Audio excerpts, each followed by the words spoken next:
สบายดีน้องสื่อสุภลักษณ์พงศวัฒน์มาจากบ้านนนสว่างมุสุนบุรีแขวงสวรรณเขตมองเพลงในมองได้รางวัลซีซั่น2ในบทเพลงลืมไม่สาเขามีให้ทุกอย่า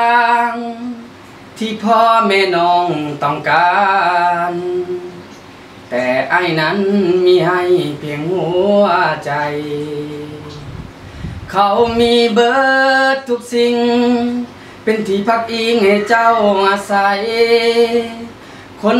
จนคือไอ้ต้องยอมหลีกทางถึงว่าไอ้สิหักเจ้านั้นหลายเพียงใดผลสุดท้ายคือไอ้ต้องถอยห่างแม้นว่าไอ้สิเจ็บไอ้ก็สิเก็บเอาไว้ลำพังสิบ่ขัดบ่ฝืนบ่ขวางทางน้องกับเขา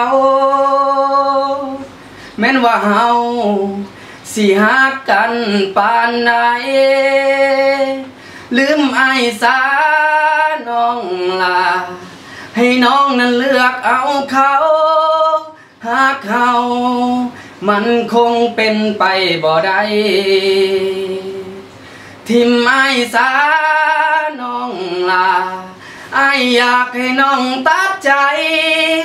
ไอ้มันบ่มีความหมายพ่อแม่น้องบ่ต้องการ